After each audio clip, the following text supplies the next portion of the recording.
Over the pandemic, our opportunities to perform have been limited. Dyn ni'n mynd i dangos i chi sut dyn ni'n mynd ati i ryddhau gerddoriaeth. So we're going to be learning throughout this process how to work as musicians, such as recording and even making your own label. Cael label ein hun. Pawb yn mynd i just defnyddio ffôns nhw, be bynnag sydd ganddyn nhw. Mostly did on our phones, unless you've got the flashy kit, already think you're professional. Cael yr master mix ma lawr. And how to just get it out there. Spotify, Insta, Twitter, Tradar, Radio, Apple Music, Radio Facebook. Cymru, Hiss, PRS. We're going to be making some moolah. Ella bydd na bach o cash i ni. World Domination. AVANC di'r band ma. Mae na 40 ohono ni. AVANC is the name of the band, and there's 14 of us. And we're going to be releasing a single. Mond yr 8 ohono ni sy'n mynd i dysgu am y proses o rhoi popeth hefo'i gilydd. But there's 8 of us on the subcommittee, which is learning and educating ourselves and the world on the whole process. These people are Elisa, Cerys, Eris, Rhys, Osian, Sam, Meg, Rodri, Young Rod. a crew of people from Trac Cymru have been organising us some sessions on the internet, on Zoom, and have been leading us through the whole process of being a musician. And there's a documentary being made about this. Mae'r tîm ma o Trac Cymru di trefnu'r sesiynau ar y we. A mae'r sesiynau maen nhw wedi trefnu'n arwen ni trwy nid dim ond creu'r ffilm ma, ond yr holl broses o creu'r trac. Me and Young Rod are going to be leading you through the process. We're going to be your gracious hosts this evening. Mi fydd fi a Sam yn cadw'r cyffro yn mynd trwy gydol o holl peth. On it. Helo, fi yw Rhys, fi yw gitarydd AVANC, a fel arfer pam ni'n dechrau yr holl broses recordio, fi'n creu guide track gyda'r gitar, sef fi jyst yn chwarae darn y gitar a fi'n danfon y mas I bawb fel bod nhw'n gallu recordio a bod ni gyd yn dilyn yr un curiad a bod ni gyd yn recordio yr un pryd. Fi'n bach o nerd pan mae'n dod I gitars. Fi'n really joio chwarae gitar. A Gwerin yw siŵr o fod un o'r llefydd lle fi mwyaf nerdy am yr holl technoleg sy'n mynd mewn iddo fe.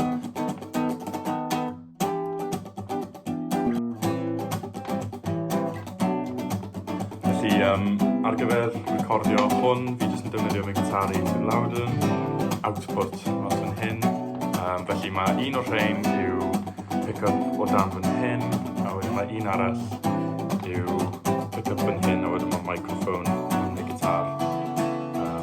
A mae hwn yn gosod y ddau sianel yna ar wahân, felly mae gennau 3 output yn dod mas o gitar. Felly mae fe'n eitha syml. Byddai'n ail recordio'r gitar wedyn I ddyn nhw'n swnio bach yn well. Mae hwn jyst yn rhywbeth really cyflym, really sydyn fel bod ni'n gallu arwaith mas I bawb. Felly ie, mae'r broses fel arfer yn dechrau, fi'n gwneud cwpan o goffi, fi'n ffil lawr, cael y gitar, a wedyn fi'n agor Cubase lan, a jyst dechrau chwarae. Os yna sgiliau penodol hoffech chi gael y cyfle I ddatblygu, oes yna unrhyw beth fyddai'n defnyddiol I chi os oeddech chi'n meddwl am ddod yn gerddor proffesiynol? Be hoffech ti dysgu am recordio? Wel. Ond oes gen I... Wyt ti isio... Dwi'n gwybod wyt ti'n edrych I prynu mic newydd, Rod? Ie, mae hwnna bach on hold ar y foment. Sa'n really gwybod beth I fel gofyn am, oherwydd sa'n really...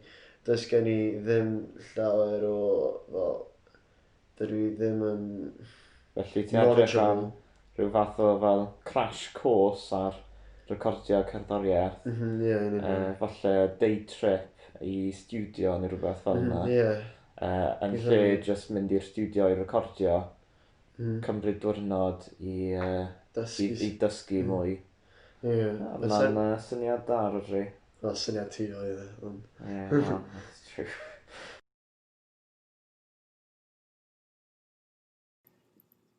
So, croeso i y sesiwn, y mix overview o fits. So, da ni yma heddiw i sbio ar sut nes i mixio'r files i gyd. Mae'n bwysig bod chi'n gallu gweld beth sy'n mynd i fewn i rhoi'r recording at ei gilydd a pa fath o brosesau sy'n mynd i fewn i wneud y finished product yn diwedd.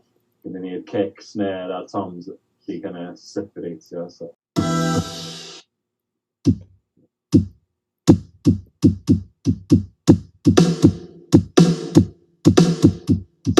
Wedyn, gyda ni maracas o Rodri.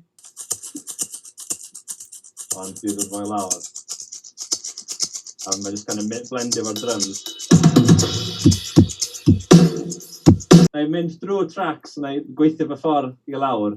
A os gen unrhyw person, unrhyw gwestiynau ar unrhyw bwynt, just please bytiwch i fewn. Ydych chi gyd di recordio o blaen, neu di iwsio fatha GarageBand, neu Audacity, neu...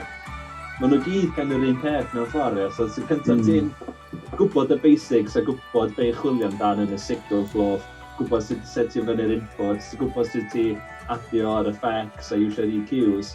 A diwedd y dydd wedyn, maen nhw gyd yr un peth, e? Sa'n really gwybod beth fi'n gwneud os fi'n gwybod, so nes i just dysgu sut i ma recordio'r llinell. Nadio fe i'r beat tipyn bach, even though sa'n really meddwl bod hwnna'n gwneud llawer o wahaniaeth oherwydd meddwl bod ti'n gwneud hwnna beth bynnag.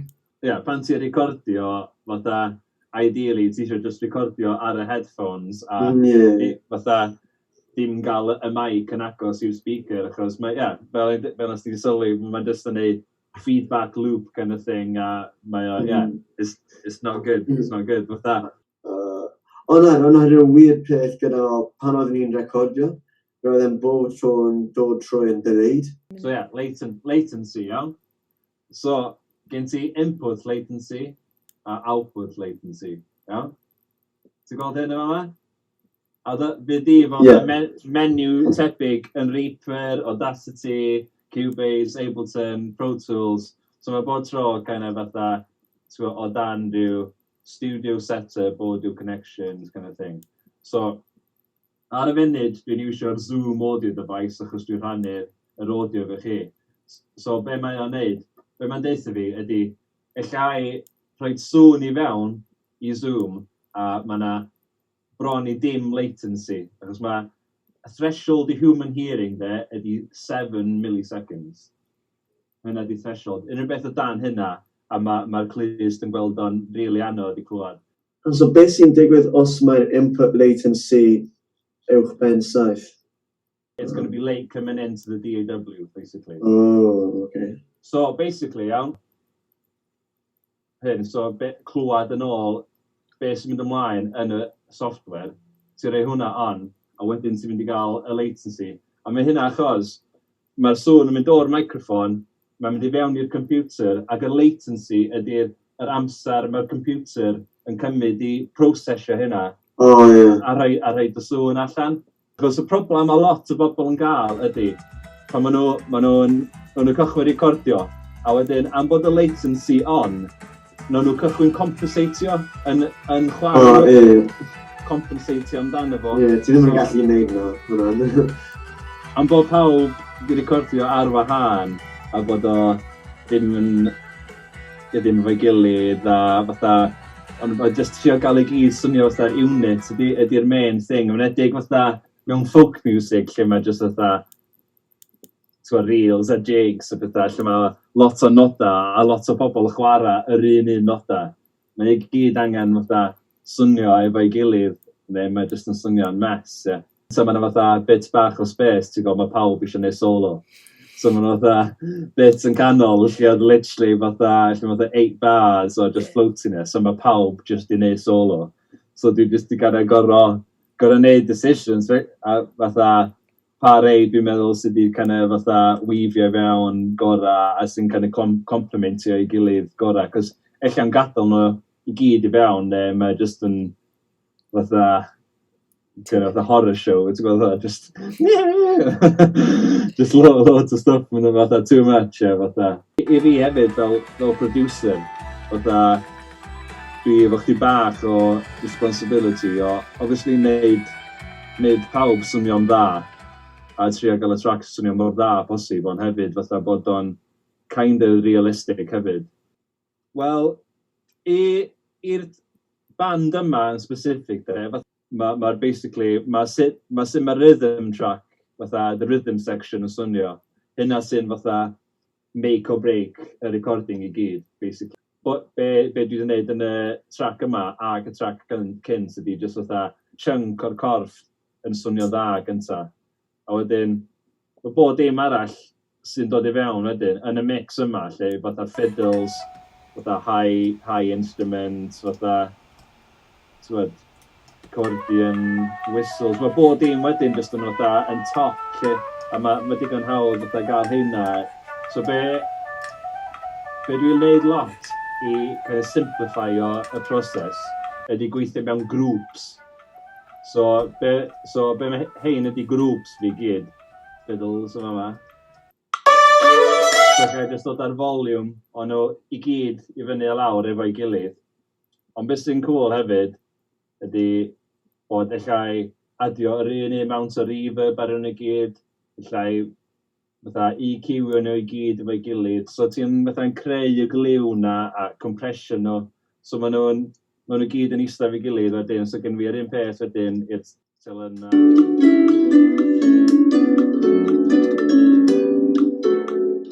A beth sy'n hefyd, fatha point werth notio hefyd, yn wedi pan mae mwy na un offeryn, fatha da a fatha, dwi'n os chdi wneud, fatha, as much as possible, ydy fatha wneud EQ moves chdi yn y mix. Ar bod dim arall I chwarae, so ti'n clywed y changes yn y context o'r mix. Ymlaen, wedyn,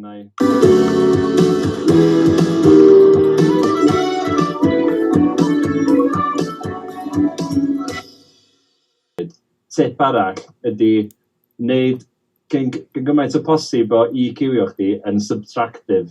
Os mae sŵn fi angen bod yn mwy treblu, dwi just yn tynnu bass allan ohono fo. So ti just yn kind of shiftio'r balance kind of thing. Yeah, yn lle bod fi adio treble fel yma, dwi eisiau fod mwy treblu, dwi'n mynd na tynnu yr bass ohono fo. A wedyn pan mae'r bass di mynd, eich dod ar sŵn I fyny, am bod o'n uwch, mae'n swnio mwy treblu. So yeah, subtractive EQ in the mix, dau tip handy yn fanna. So y challenge ydy bod tro ydy fatha tynnu allan bob dim drwg allan o'r sain. So ti'n gallu gadael bob dim da I fewn yna fo, a bod yr volume yn rili uchel. Actually, di pawb yn gwybod yn dall be sy'n ymlaen yma, yn gwybod be di EQ section yma? Dim really, no. Okay, so yeah, cool. Hwn di kind of the basic EQ, yeah? So y fama gynnu ni lower frequencies, so o 200 I 20 hertz y fama, a wedyn mae'n mynd all the way I 20k. So hein di high frequencies I gyd y fama, wedyn yr mids a lows. So be ni sôn am cynt, so os dwi'n tynnu hwn I lawr, mae reid y sôn yn mwy dull. Wedyn os dwi'n mynd I adio fo.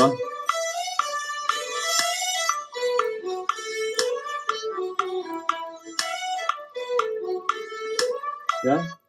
Basically, be mae hwn neud, dwi'n just deud, right, anything under 150 hertz, get rid of it. So dyna di hyn y fama. Hynna, fatha sa'ch di gweld ar mixing desk, fatha low, fader, so low, mid, high. So,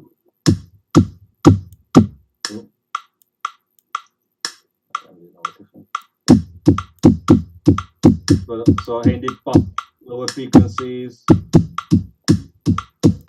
mid frequencies. Fatha, in the ideal world, fatha, get the sound right at source. A ti'n sorted, a fe ddim gorau gwneud yn byd o hyn o gwbl, bydd bod dim di recordio'n iawn, so fatha, hynna di mwy o amser ti'n rhoi i fewn i recordio fo'n swnio neis a bod yn chwarae'n spot on. Fi ddim yn gorau gwneud llawer wedyn, ie. So, lle o'n i, fideos, grwpio nhw fe'i gilydd, roed reverb ar yno, mae dipyn o gwahaniaeth heb reverb, whoops.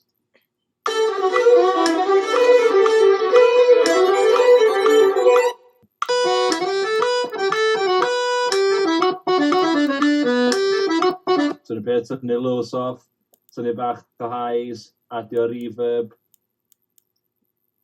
Unrhyw yn ymwneud os dwi'n cael bus super Na, go yr un for it. pryd. Go for it. Beth gen ti? O, ma nhw'n gwneud barbecue ar grisiau. Gael clogs yn un bach funny, actually. Cos, wel, ymedig yr un gallu gen siwan, achos oedd o fatha... Really... fatha... swnio really bell i ffwrdd.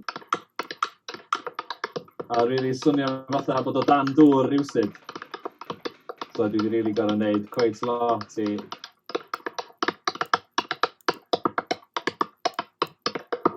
Obviously, gyntaf ti'n rhaid nhw mewn space.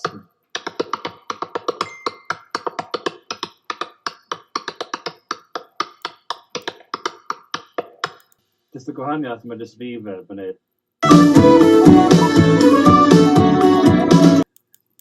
Ie, so, swn i'n mynd drwy bob dim, a weithiau swn i'n chopio fyny fatha A's and B's, ffeindio A sy'n rili mewn amser a copio fo draws. Job mastering engineer mewn general, iawn, gael y trac yna i swnio yn dda ar bob un gwahanol fath o system. In the real world, be ydy'r reference de, ydy'r trac o'r math nhw'n chwarae cyn trac di ar y radio.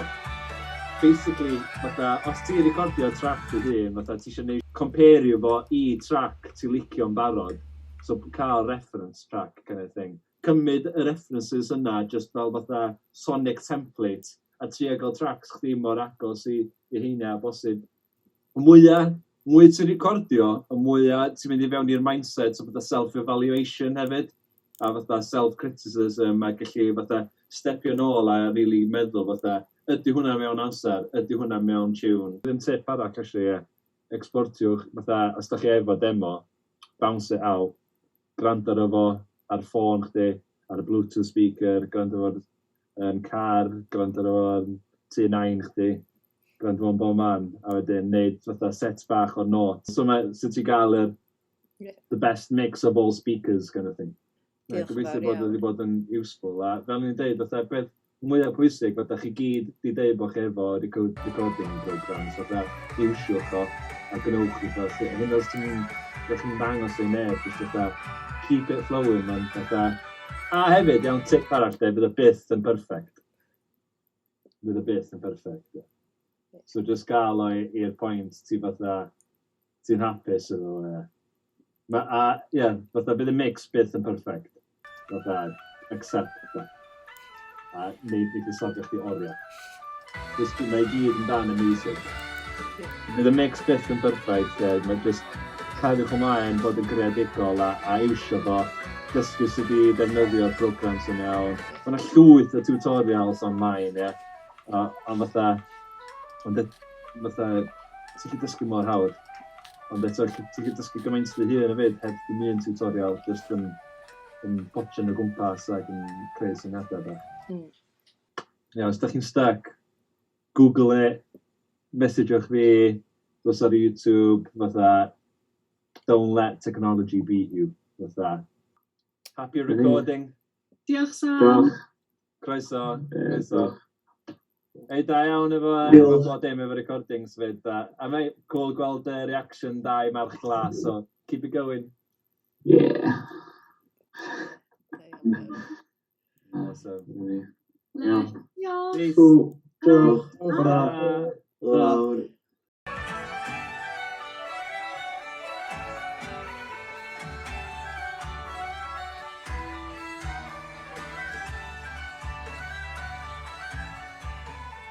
Shwmae pawb, today I am going to talk to you about how I took all of the videos that you guys sent me and how I stitched them all together to create the video for Fits.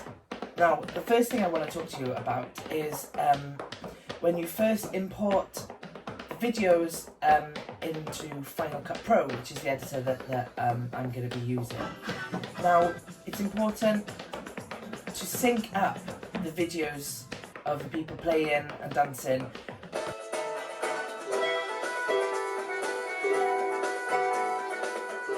with the soundtrack. So I've got the soundtrack here at the bottom. I'm going to click on this and I'm going to find a good spot to put a marker in. Boom. So that's a good one there. Done. On this one it's 4 beats in, it's right on the downbeat at the beginning.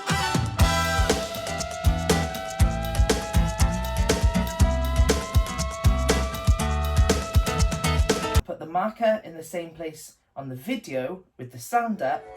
It'll sound like an echo if it's not together, and then the closer you shift it together, it'll slowly slot into place.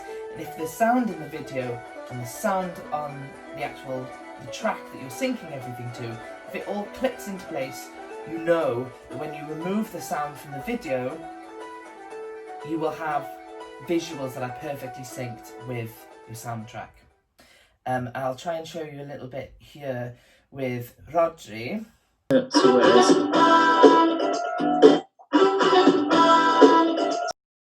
And then I would go through every single other one with the sound up, so you can hear where it matches. There we go. And obviously these are all in the same place now.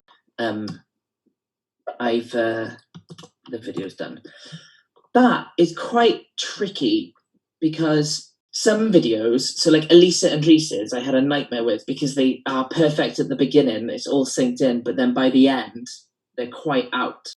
The way I got around it was I split the video at certain points. Ond the set-up a positioning of mwy o anodd. Achos mae literally dim ond un wal yn y tŷ yma sydd yn wyn. So fi'n trio cael fel... A mae literally fel slither o le oedd e'n gallu bod hefyd. So trio cadw fi gyd yn y shot. A when ni ddim cael rhywbeth arall mewn. All these things just in... Not be able to see the screen and stand in the right place at the same time. Yeah.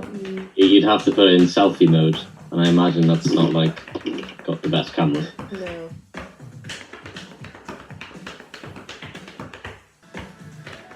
Especially when you're doing videos where you've got lots of small videos that you want to fit in. It can be quite hard to make it look quite sort of tidy, really. So what I do is, I use a grid. Now I've downloaded this from online.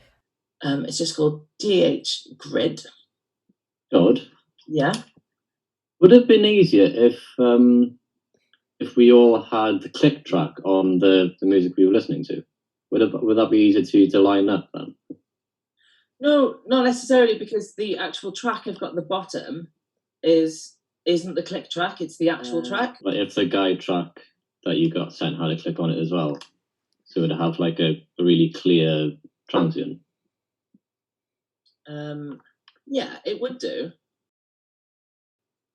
In this video, we know we've got 1, 2, 3, 4, 5, 6, 7, 8, 9, 10, 11, 12, 13. And I've put this grid on here. It sort of tidies up all those edges, puts that nice black line and keeps it quite smart. If I was to take it off, for example, you might be able to see underneath if I lost another one. Oh, I haven't actually done too bad a job. Fair play. Oh no, there we go. And when you get, this is essentially the absolute sort of meat and drink of using a video editor like this. And this is keyframes. And what these do is they work with the amount of frames per second you have your project set to. I think this is 30 from what I remember. But if you look at Mared and Shuan, I've timed it so that they start moving at the 22nd frame of the 48th second. And it takes them 1, 2, 3, 4, 5, 6, 7, 8, 9, 10, 11, 12, 13, 14, 15, 16, 17, 18, 19, 20. 20 frames to move to their next position. Which then means that it knows that then it's got 20 frames to make it into this big size.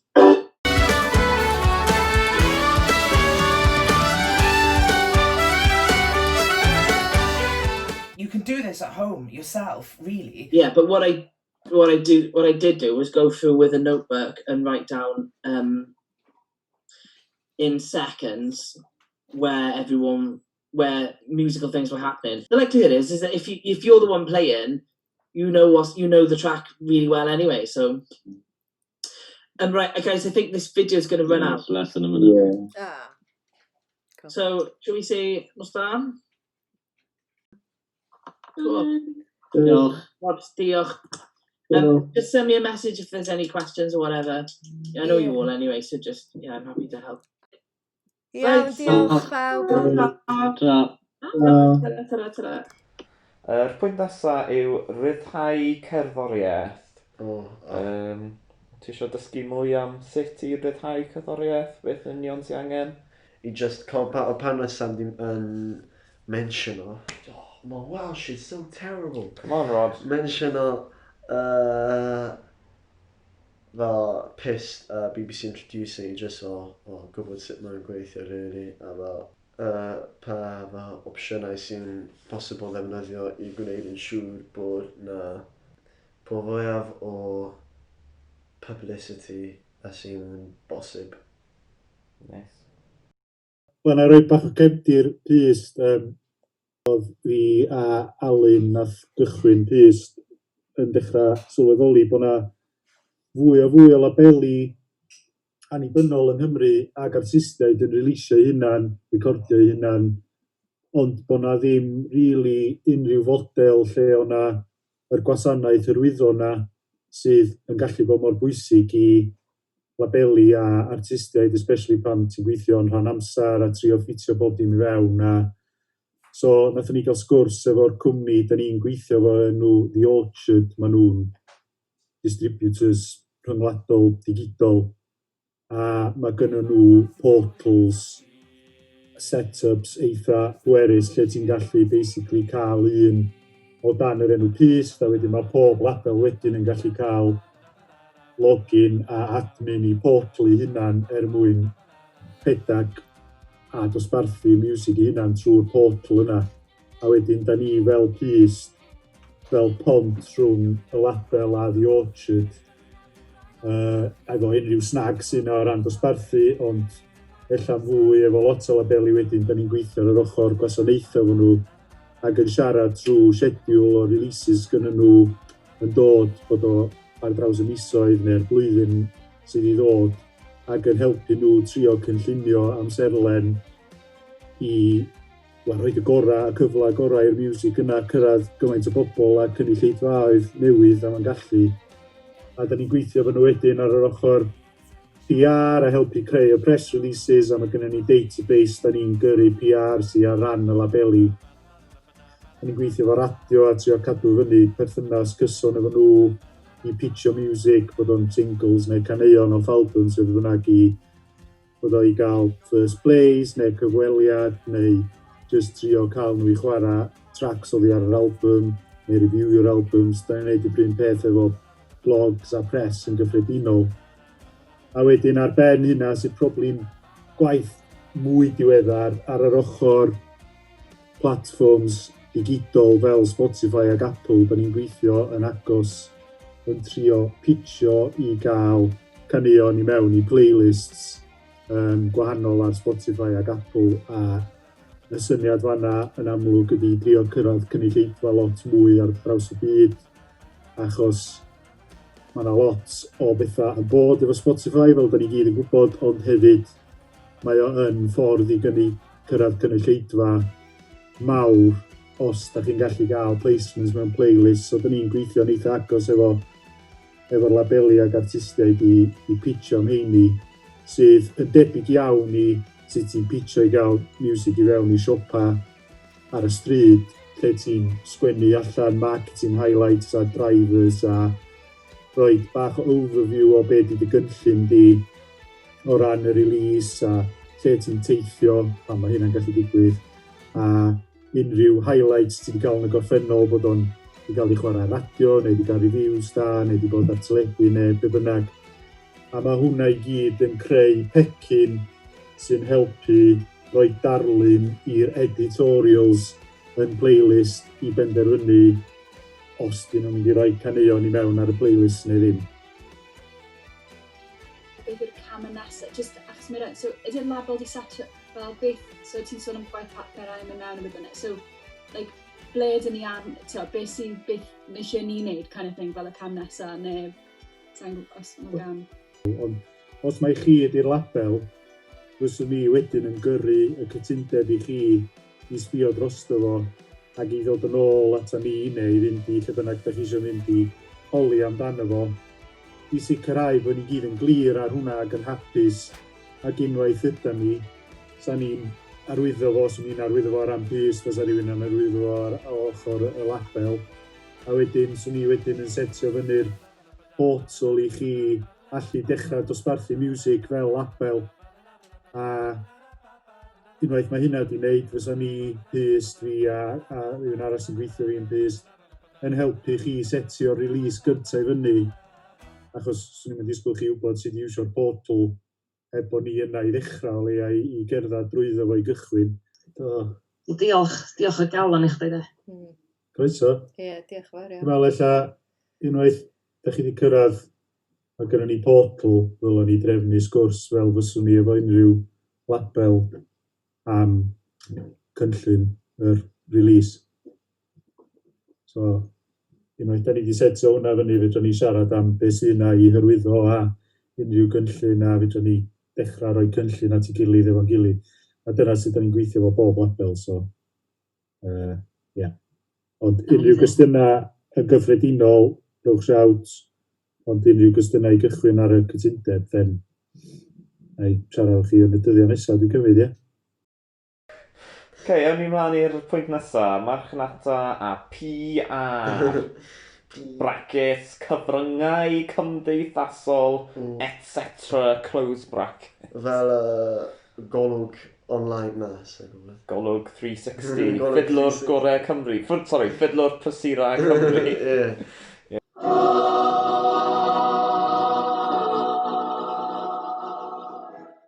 Be hoffa ti dysgu am marchnata a PR? Wel, am y marn i mae fe Instagram yn edrych yn slick iawn, so sa'n rili siŵr beth sydd na i ddysgu. Alright, wel, ni'n gael crack on. Dwi hyd yn oed wedi paratoi slideshow.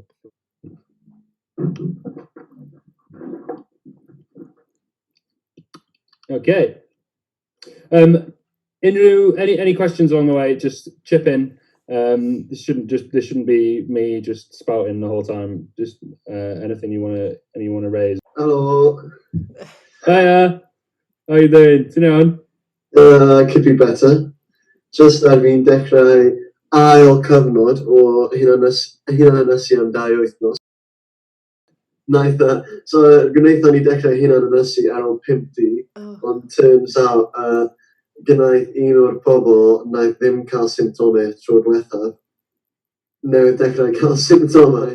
Mae gennym ni single newydd ma I ddod allan mis nesa. So, I've put together, or rather I've copied, this is a release strategy. This is my actual kitchen wall.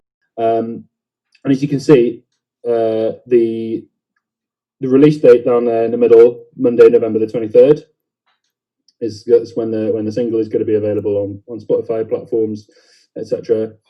So there's a 9 or a 10-day run-in where you're constantly trailing it, and then something similar coming off, so that there's, rather than this like sharp peak, that it just we gradually build up to it, and then once we've dropped it, we're doing everything that we can to just keep people talking, keep people thinking about it, linking back in, and ultimately, hopefully, streaming it, or I mean, in normal circumstances, buying it, but these days, streaming it on Spotify and digital platforms. The first couple of days is all about getting all your preparations ready, making sure the groundwork is laid, and trying to just sow the seeds of, you know, a little bit of mystery. So since it's still quite a new project, I thought it'd be quite nice to maybe go down the route of introducing all the band members individually, since we've got those nice photos. Now, day 4, November 17th, this is super important, submitting for playlists. So once, again, and this is all to come in the sessions with Peast, with Kev and Alan, when you're submitting the track for digital distribution, it uses a portal called The Orchard, and the single will become available in Spotify for Artists before it's available to the public. Has everybody, or rather, has anybody used Spotify for Artists before?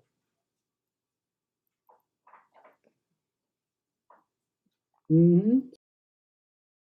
It's the interface for uploading music and and managing your music. So if you're everyone who makes music and has their songs on a streaming platform should have access to Spotify for Artists, because you can be sort of constantly manipulating your work and trying to sort of push it into the right directions, getting it in playlists and things. So great thing to do is you want to have artist playlists. Use your own playlists, right? Put together a bunch of songs that you like listening to, or, you know, stuff that's popular with your mates, and just trickle in the AVANC songs or whatever it is that you're trying to promote. November the 18th, now we're starting to like really go public and concentrate on the sort of, the sort of public facing side of things. We're going to release the artwork on November the 18th, which you will again have worked on in the graphic design session. That should be all taken care of. Possibly it might be worth thinking about offering it as an exclusive to someone. Certainly, I think when you come to actually releasing the video, is kind of a nice idea to offer somebody like an exclusive hosting for 24 hours. For the artwork, not so much, unless it's a sort of nice glossy magazine. Like if you can get Golog or someone to offer you the front page with your artwork, where it's going to look banging, you know, it's all, you know, then I would definitely go for it. If it's just like on somebody's social media page and it's a small icon, and then I don't think it's really worth trying to offer that up. So in that case, you just want to pump it as many places as possible. Everybody sharing all the time. Next day, your press release goes out to your whole network. We'll come back to that idea a bit later on. So you're going to want, you can send it out before this as well, but you just want to stick an embargo on it, so that everybody is getting this stuff all at the same time, and it's showing up on a bunch of different places in people's news feeds. It's great, but it needs to have like a higher function rather than just people seeing it and sort of people recognizing. I mean, for the most part, when people advertise, they want to sell you stuff. For us in this situation, we're just trying to drive people back to Spotify. We want to drive up our streams on social media. So that is constantly the message that you're putting out with everything. Send them to the Spotify link, stream it here, buttons, or constantly just driving people back to the streaming platforms. I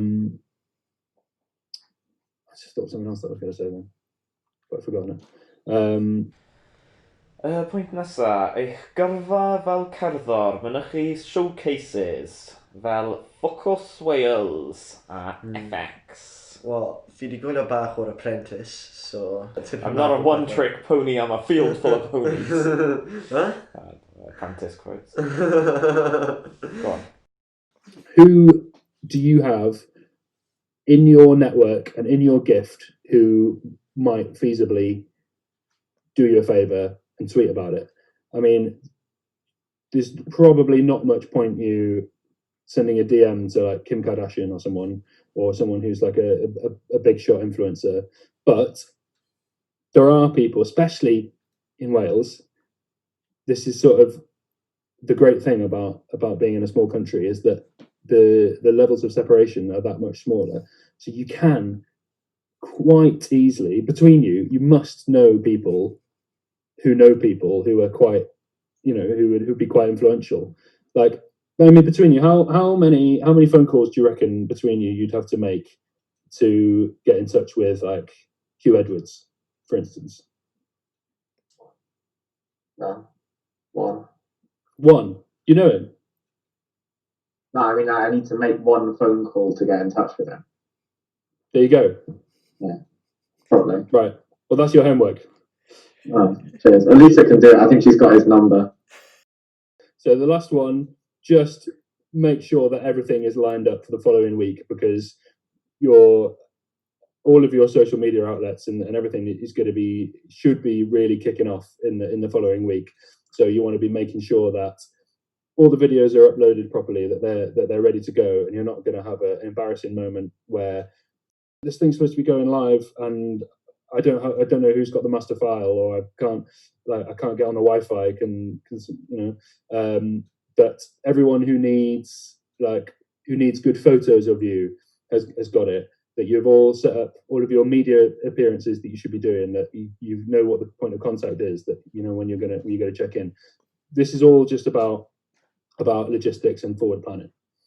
Okay, and then we get into the actual release. So on 23rd of November, that song is going to go live, and you are just constantly want to be just making sure that people are streaming it as much as possible. Get posts out from the official AVANC socials, and then just team up together. Share each other's things. Like if somebody tweets about it, get onto, call around everybody else, make sure they then immediately share it onto their platforms, and just team up a little bit on it and to just try to get things moving. You want to target a DJ, somebody, again, like, think realistically about this. Somebody who's gonna have your back.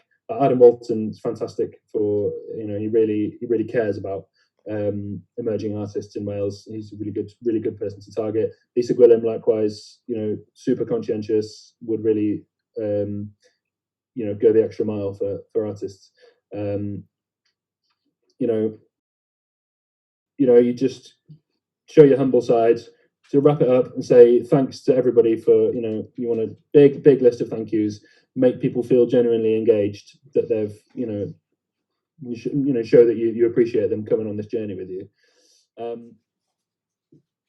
The biggest sort of, I was doing a bit of research for this, like looking up into arts coverage on various news outlets, and it's mad the amount of things that people, like, if people think that it's news reporting, you can get the same amount of like publicity, traction with the public, FaceTime, whatever you want to call it, for free as you can with a paid advertising campaign. Well, this is what you need to do. Just dress it up.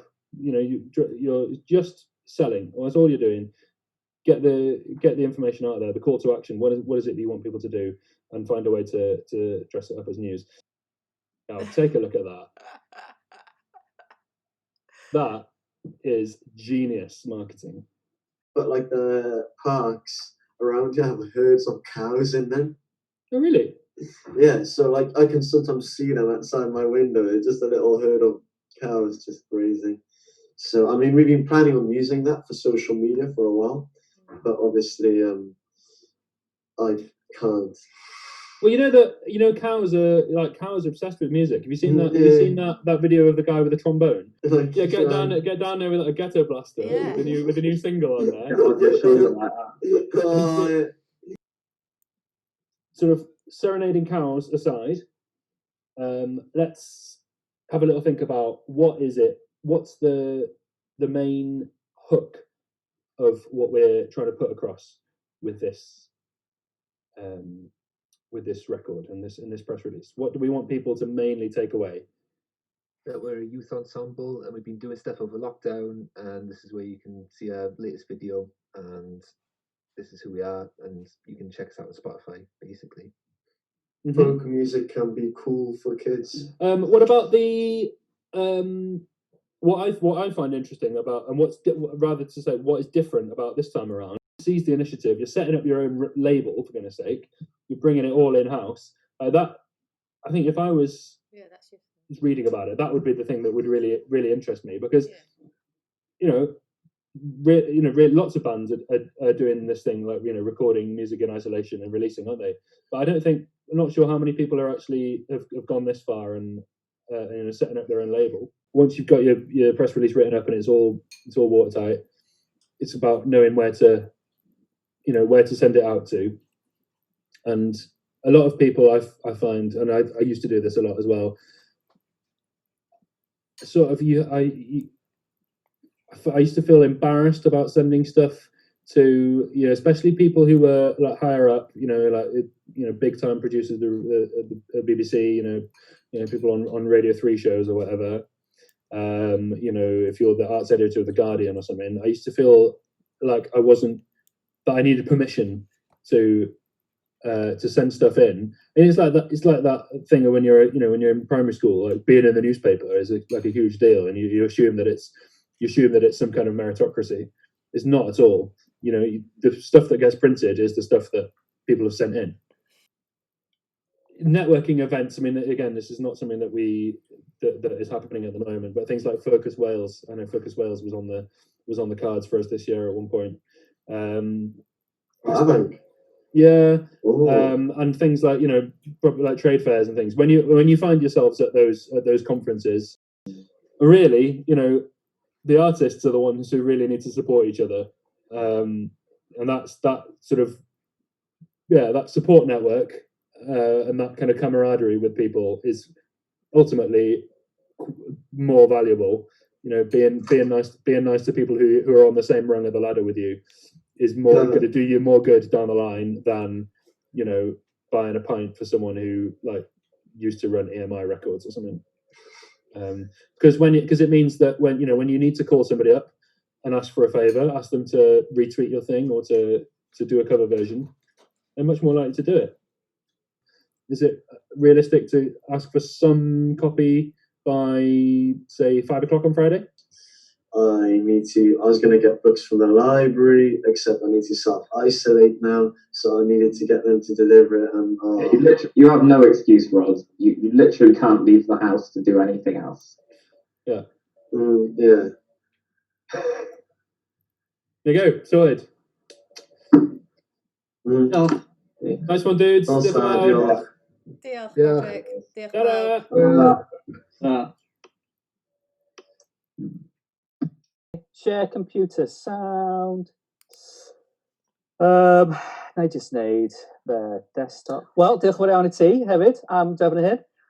Dwi yn mynd I confusio pawb, dyma hynna yn, achos mae'n pwnc mor sych, mae rhaid I fod yn onest, mae sôn am royalties a'r cwmnïau yma, mae'n mynd yn really cymleth, a mae rhaid I fod yn hollol onest, pan dwi'n siarad efo pobl, gyd cyfansoddwyr, neu hyd yn oed pobl sy'n gweithio i'r cwmnïau yma yn aml iawn, mae'r manylion I gyd just yn, dwi'n bod, unai bod o'n newid, neu bod yna stwff newydd efo'r gyfraith yn cael ei newid, sy'n golygu bod yna hawliau gwahanol a pethau felly, mae'n mynd yn gymleth. Ond be na I drio wneud heno, ydy rhoi sylfaeni, achos dwi'n meddwl be da chi angen ar y pwynt yma yn eich gyrfa chi, ydy da chi angen just gwybod amdan yr cwmnïau yma, be maen nhw'n wneud, a beth sy'n yna.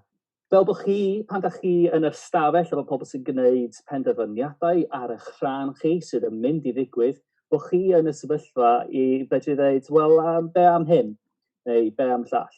A dwi'n meddwl bod hynna'n hynod o bwysig. Mae math o beth, di lot o pobl yn cael yn cychwyn gyrfaoedd nhw, o'n i'n sicr ddim efo unrhyw fath o wybodaeth ynglyn â yr acronyms mae i gyd PRS, EOS, BBC, OK, fine, PPL, MU, be maen nhw gyd yn sefyll yn da. So, mae'n a lot ohonyn nhw. Felly, na i drio mynd drwyddyn nhw mor syml y fedrai, ond hawlfraint mewn darn o gerddoriaeth, dyna ydy lle mae'r arian i gyd.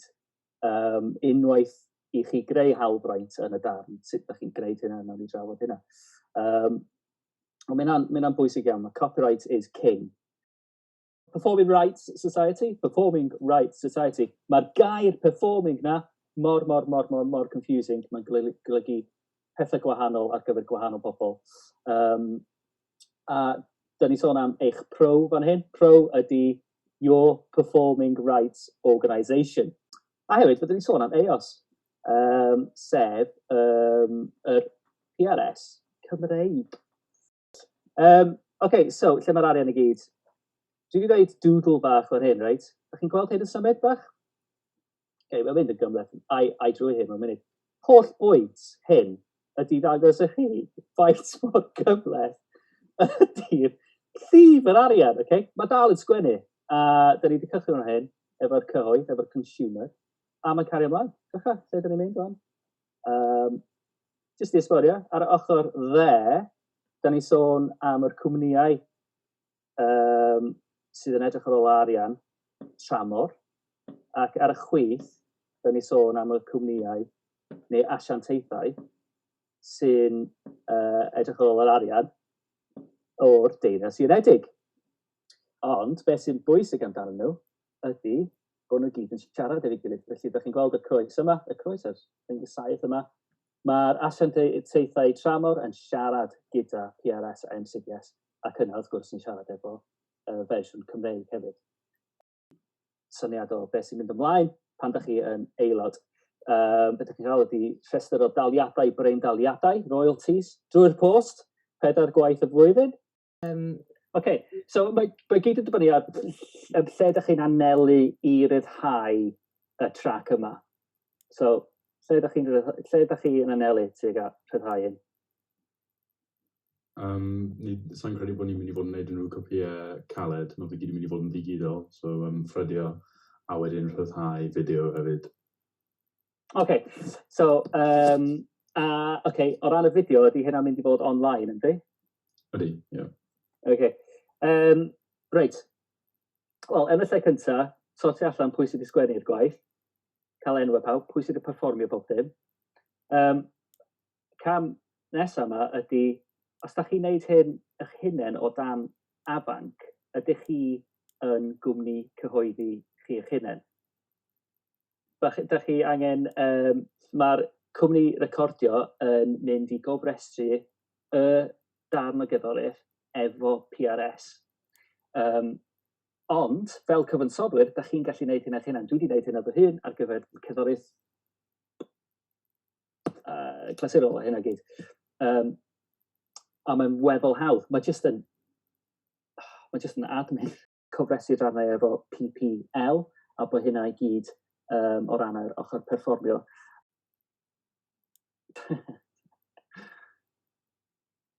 Ga i jyst dweud diolch. Nes i rhywbeth ar dechrau'r flwyddyn a wneud yr holl stwff yma. A wneud bach o lan astor peth, sort of long story, ond do in theory. Mae wastad yn long story. Dyma ydy hyn. Dyma ydy'r bit yma o'r diwydiant i gyd ydy mae'n long story. Ie, ond na, mae di bod yn da. Da ni cael. Ti'n aelod o PPL?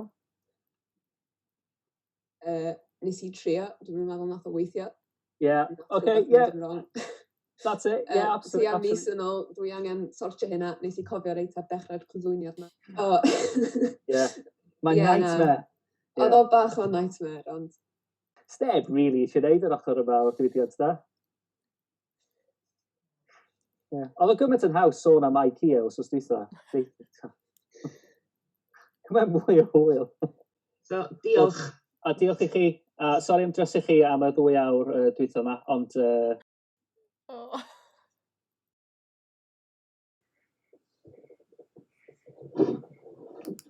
Rodri, have you done your cows thing yet?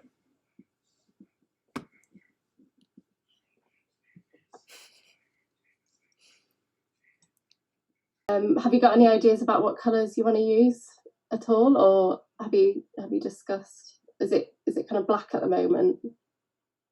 Yeah, it's just monochrome at the moment. I think last year briefly we thought about like a green or blue vibe, but again, it's something that we need to talk about as a group. I think. That's really useful. So Patrick was saying that you really want to update your logo, and I was just looking into like different bands, and I think logo wise, it'd be good to just go for something really, really simple. So I'd recommend looking at that type of website and seeing what fonts he recommends and stuff, and seeing what fonts you think that look good. So we just type out AVANC over and over again with different fonts, because if you look at like really effective logos for bands, they're not very complicated. They just found a really nice font that kind of resonates with their kind of feel. So yeah, just keep it simple, keep it consistent, and yeah, just a nice bright, not necessarily bright colour, but just like a strong colour. So I guess what I'd recommend, like I said before, is to start with, try and create a logo. What I would recommend, you don't have to go with this, but find a really strong font that you think that looks like eye-catching. Write AVANC over and over again. Try different, like loads of different fonts from Adobe. See what fonts other bands are using. Just go on that tightrope, and there'll be loads of advice on there. And then the second task, just choose your brand colours. So create the album artwork. So you kind of need to know what look you're going for with the album artwork first before you start creating all the social media content.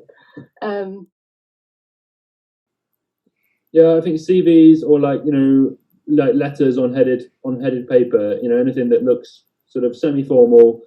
It's just going to be, so all the information is really like nicely presented. Your brand colours are on display. There's a striking photo.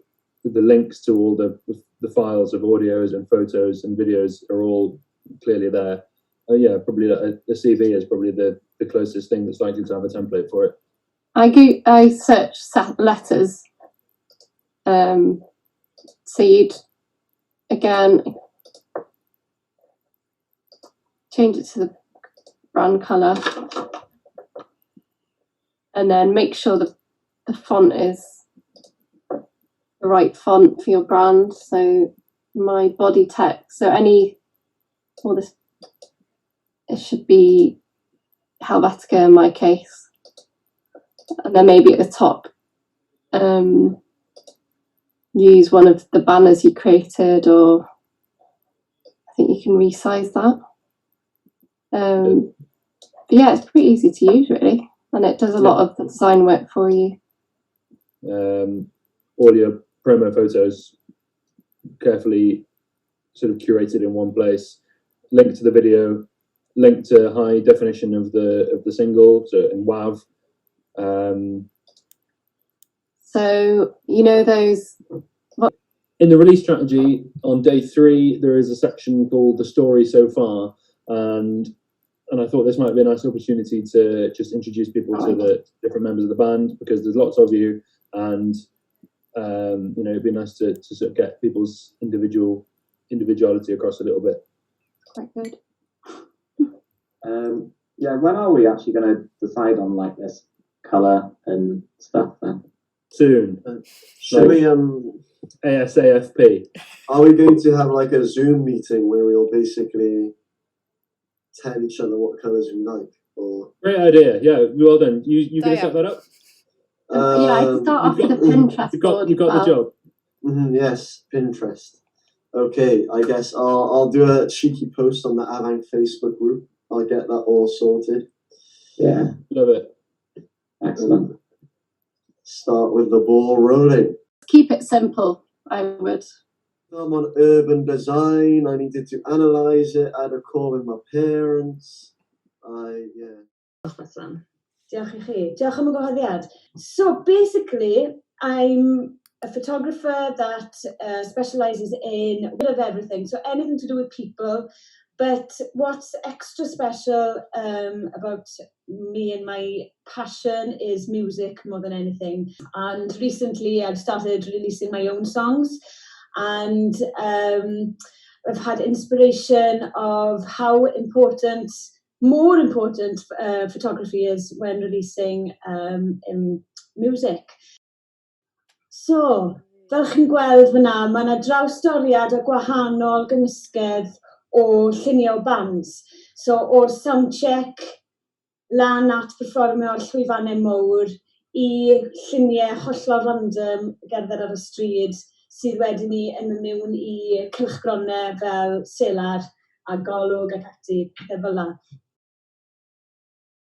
Ond pan mae'n dod I tynnu lluniau bands, just tynnwch gymaint o'ch chi'n gallu, achos chi byth yn gwybod pryd falle dewn nhw'n handi. Yr petig fwyaf am tynnu lluniau yw bands just yn sefyll I llonydd ar llwyfan. Ond pan mae dachu'r space I fynd amdani, chymod, dyna pryd wedyn ni fi fel, wow, yeah, let's go, come on, pap, wedyn ni fe. Pan mae bandiau a image pendant a'n gwisgo lan, dyna pryd, ti'n modd, mae fe'n rili yn stico mas wedyn ni. Just sport yw ddiwedd y dydd. Sport yw pryd chi'n feddwl gormod amdano fe, a ffordd chi'n edrych, achos pan chi'n mewn band, sy'n mos be chi'n edrych fel, chi'n mynd I edrych yn cool, achos allwch chi wisgo, unrhyw beth ar llwyfan, a bydd y pobl, achos mae dych chi'r rhyddid I wneud na ar y llwyfan. Sy'n ots be chi'n edrych fel, ond bod you own it. If you own it, it'll look cool, right? So, beth I fi fel arfer yn wneud wedyn ni yw gryndo ar caneuon y band. So, mae fe'n gallu bod yn gyfyniad o lot o baratoi. Weithiau, fi jyst yn troi lan a meddwl, right, let's just go with the flow ac yn gweld beth ddigwyddith. Nath y llun na wedyn ni endo lan ar clawr selar. So wedyn ni mynd ochr arall, sef bandiau yn bwco fi ar gyfer shoots penodol mwyn rhyddhau music. Hanner diwrnod I diwrnod llawn, just yn mynd rownd y lle, wneud gwahanol scenarios, gwahanol outfits, defnyddio props wedyn ni hefyd.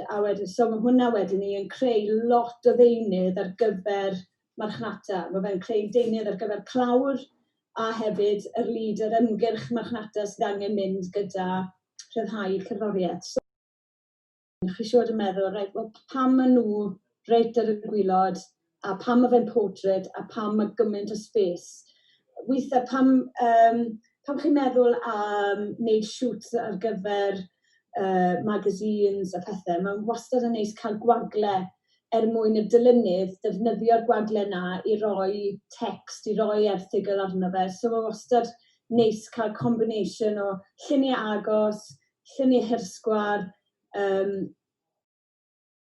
So fel chi'n gallu gweld, maen nhw wedi rhyddhau senglau ar y gwylod fan hyn, a maen nhw wedi dal I ddefnyddio y lluniau nathon ni yn ystod y shoot, a hefyd fel y cover fan hyn. So mae lot o bethau I feddwl am pan chi'n rhyddhau music. Chi ddim just moyn llun clawr, chi moyn stoc o luniau ar gyfer social media, a stoc o luniau ar gyfer yr lead-up, ar gyfer yr rhyddhau hefyd. A wedyn ni ar gyfer posteri, os mae gigs I gael, chi'n gallu gwneud fel yr calendar gig gyda llun o chi arno fe, pethau fel yna. Mae'n dod I AVANC, achos mae 15 o'na chi. Bydden ni'n buddsoddi falle mewn un o'r cameras, action cameras bach hyn. Mae hwnna wide angle lens, so bydde fe'n gallu ffito pawb mewn, a hefyd bydde chi'n gallu mynd â fe I gigs, seto fe lan, a recordio, ffilmo'ch hunain, a hefyd tynnu ambell i lun hefyd. So wedyn ni, os mae hwnna ymlaen â chi ar y llwyfan, o leia bod chi footage trwy'r amser o'ch chi'n war hefyd yn hefyd. Fi falle'n trio dal fel lluniau mewn ymarfer neu jyst lluniau o bobl in general. Mae lot gymaint o bobl jyst yn really camera shy, full stop. Newch yn sport, byddwn ni'n gweud. Che fel, oh yes, ni gyd ma, so ni gyd yn gallu cael llun. Brilliant. OK, a joiwch ydyn ni. Mae pobl weithio'n poeni gorfod am sut mae nhw eu hynny yn edrych. Yeah. Rather than fel yr whole picture, yr holl band. OK. Mae pobl yn gwybod, right, ni'n mynd i'r ymarfer a mae eisiau lluniau. Wedyn ni, mae hwnna'n rhoi amser i bobl i edrych i gorau, neu'r edrych ffordd maen nhw moyn i edrych ar y camera. A just gweud, right, dewch ni gael just really good shot nawr. A just cael pawb at ei gilydd. A neud yn hwyl yn hytrach na, fi eisiau bod, no, fi'n mynd i gael llun o fi. Achos, chi mewn band, so mae rhaid i chi feddwl, chi'n mynd i gael lluniau. Mae rhaid i chi cael lluniau o chi'n ymarfer ac yn y thing. Achos ni yn byw mewn byd lle y lluniau a fideo yn just yn yr un mor bwysig nawr ar actual performer. Pob hwyl gyda popeth. Disgwyl mlaen i glywed y gan. Ie. Diolch fawr iawn. Diolch y gael, Bethan. Diolch. Diolch. Fi wir yn edrych mlaen i weld be mae pawb yn meddwl fysa'n gweithio'n dda'r cyfryngau gymdeithasol, achos yn aml mae fe'n bwysig cael syniadau eitha creadigol mwyn cadw diddordeb o gynulleidfa. I'm Roger McDonough from AVANC, and I've come here to patch a show near the English Welsh border to play a tune from our latest release, Fits. And that tune is Tafliad Carreg. And that literally means a stone's throw in English, and it was written just a stone's throw away from the borders.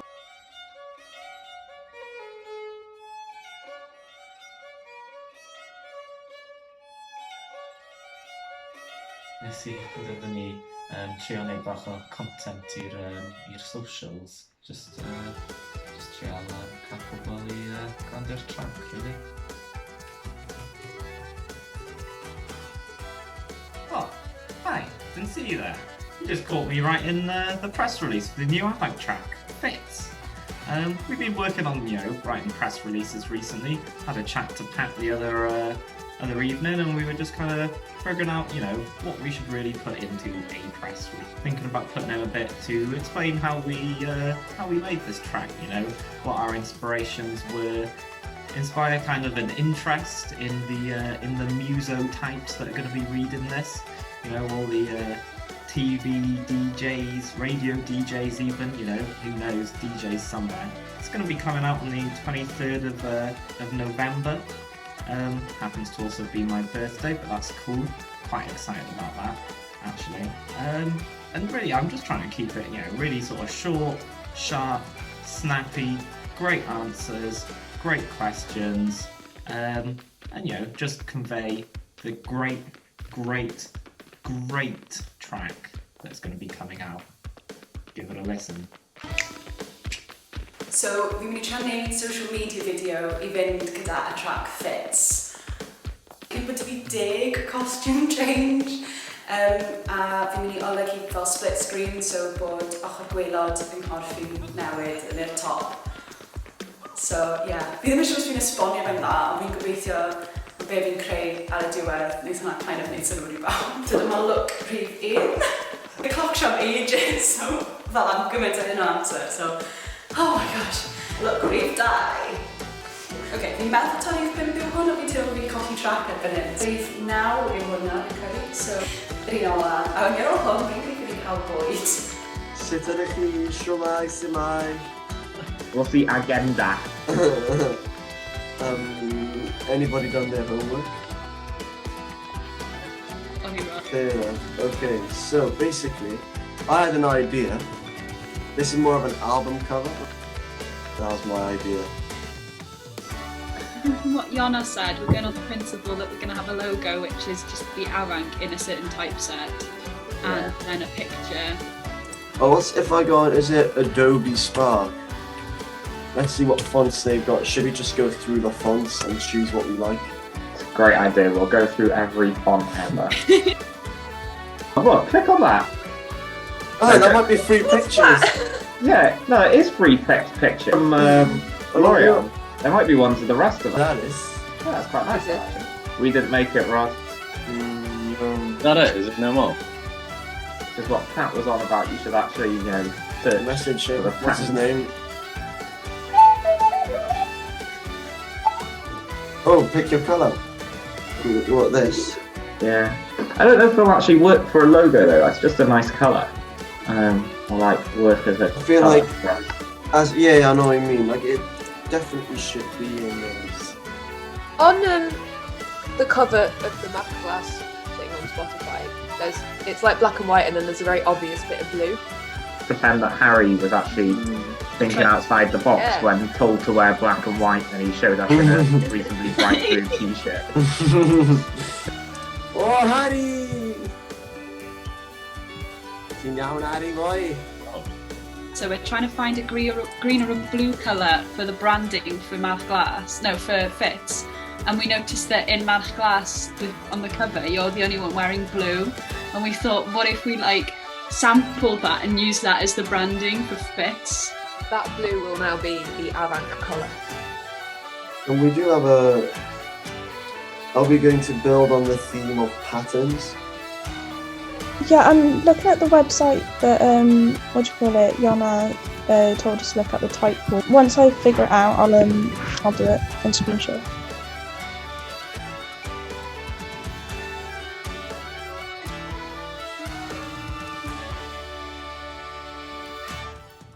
Hi, I'm Meg and I play violin in AVANC and I also study fine art in Cardiff.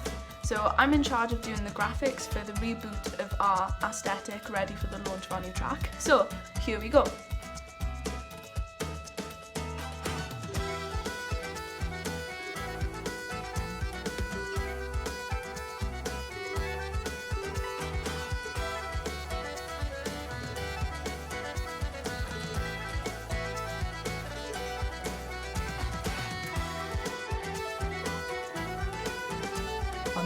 We're hopefully like a cyffroes. Mae'n grêt gallu gweld fe ni gallu creu fel grŵp hefyd, so ma' hwnna'n really cool. Yeah, Ossian Evans said hello properly to you, bro. You alright? My top tips are don't do it. Are you ready? When you're forced to think about what's important, you need to sort of get the best of the message in your mind. The worst thing you can do is just give a yes or no answer. That's an interviewer's nightmare. Just be yourself, your natural self, and listen to what the interviewer is saying. It's very easy to tune out, especially if you're nervous and you're expecting something. It's not an exam. It's nothing like that. It's the biggest tip I can give you is to enjoy it and laugh, even if it's going wrong. And if you want to say something, if you say something and you're not happy with it, unless it's actually live, which is a different kettle of fish altogether, if you just say, "Oh, actually, can I say that again?" Any interviewer worth his salt would say, "Of course. You're on an adventure, and this is part of the adventure, and I just want you to have a good experience." Right, so this is as if we're gonna be doing it now, okay? I'll put my crib there. First of all, croeso cynnes iawn I chi gyd. Diolch yn fawr. Diolch am ddod. Diolch. This adventure that you're embarked upon, I think it started last year with a trip to Lorient, is that right? Anybody? Reese? Yeah, when we went to Lorient, it kind of cemented our ability as musicians and us as a group, really. You got a taste for it. Yeah. It's an amazing place to go. Elisa, so you're creating your own sound. Well, you've got a single called Fits, which is pretty funky, if I can put it like that. It's wild, but how did the individuals come to be on this learning path? I think a lot of us started with going to courses that Trac run, like Gwerin. And then we wanted something else for people over the age of 18 to be able to engage with. And that is how the Youth Folk Ensemble was born from there. It was brought to a shuddering halt at the springtime of this year with the lockdown and all that entailed. But you didn't let that stop you, did you? No, definitely not. You know, when the lockdown came, we were all obviously a bit disappointed, but we got to it. You know, using Zoom and everything like that, trying to put new things together, and everyone sort of recording on their own in their own houses or anything like that. And privately, we've managed to make it sound all right. I'm thinking it's going to be a hit, especially with young people. And clog dancing is about to make a real impression, I think, on the modern Welsh scene. So 4 of us in the group Clog in this new track we're about to release, Fits. And it's our first track where we actually incorporate the clogging into the music itself, like an instrument, I guess. I mean, I don't know. I don't quite know how it works. Are you playing and then you stop playing and start clogging? Oh, right, yeah. So we start off as sort of like an instrumental piece, and then the melody sort of moves on to the clogging then, and then go back to more music when the tune changes at the end. Rhys, can I ask you, what drew you to the Welsh tradition rather than any other kind of music? I joined a group called Brotaf, who did a lot of folk dancing.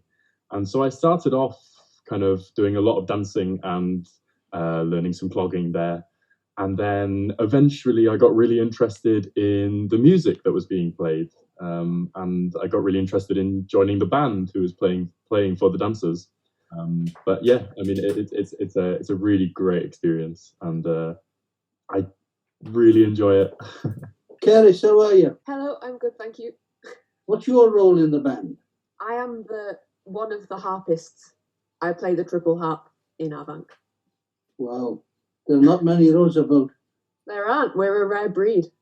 Yeah. So. Yeah. And yeah, the rest is history.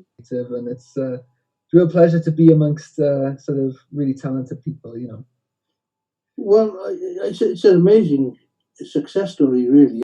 And indeed, you're not only making music, but you've formed a record company. Is that right? Well, with Peace, that's all I know, really. And I suppose if we point at mentors and young mentors, that's an absolutely crucial and critical thing for any music genre. And I know that you're lucky enough to have one particular member of Cavan with you, and that's Patrick Rhymes. And he's down in the corner there. How are you, Pat? How are you doing? I was hoping to be left out of this, but I seem to be dragged in. How's it going, Frank? I'm doing fine, and all the better for seeing you. To be able to inspire the next wave of young Welsh musicians must be something that you're very proud of. Well, they're a joy to work with, and I think the sort of the flow of information goes both ways. Yeah, so there's a new single that will be out on the 23rd of November, and it will be available to stream across all platforms, and yeah, shiny new video to go with it. Well, that's handy because this program is going out the night before. Yeah. Well, there you go. So, all right. So, who's going to say it? Right. We've got a new single coming out, Fits. It's coming out tomorrow. So check it out. It's really good, really excited. It's a traditional tune going into a Mike Leese tune, and it's got some clog dancing on it. So yeah, check it out. It's going to be really good. What more could you ask for? Let's hear it. Thanks, folks. Diolch yn fawr. O bwyl. Nice, well done. Well done, guys. It's not easy with that many people. You've got to sort of, it's like, you've got to sort of like shout for the high ball on the rugby field. You know, you sort of, when the question comes in, you know, just stick your hand up and just dive in. I really wasn't expecting us to go straight into the interview. I thought we'd have a bit more prep before. No, neither was I. Sorry about that. what I did for the last thing I did, just sort of pointers before I went live. So I had all the stuff set out so that I didn't even have to think or anything. So it's just all there. So that's why I was a bit flustered because I didn't have my like. Oh. Come on, Elisa. You know what you want to talk about. Like you're one of the people who's actually done all the Zooms, so you should. Look, it's colour coded. It's colour coded. Nawr, os yna unrhyw beth arall y ti trafod, Rodri, nawr yw'r amser I trafod o. More pipes, really. More pipes. Okay. Gwych, Rodri, mae wedi bod yn... Pleser. Yn pleser wir I trafod efo ti pnawn yma. Fraint hefyd. Wedi bod yn fraint. Fraint ac anrydedd. Ie, yn union, yn gwmws. Felly dwi'n gobeithio mae hon yn mynd I bod yn rhywbeth defnyddiol iawn I Trac I clywed ein syniadau. So he is a real foot tapper I hope you'll enjoy. He is fit. Codwch lan a byddwch barod I dawnsio. Dyma Fits. Ta-ra! Hwyl fawr.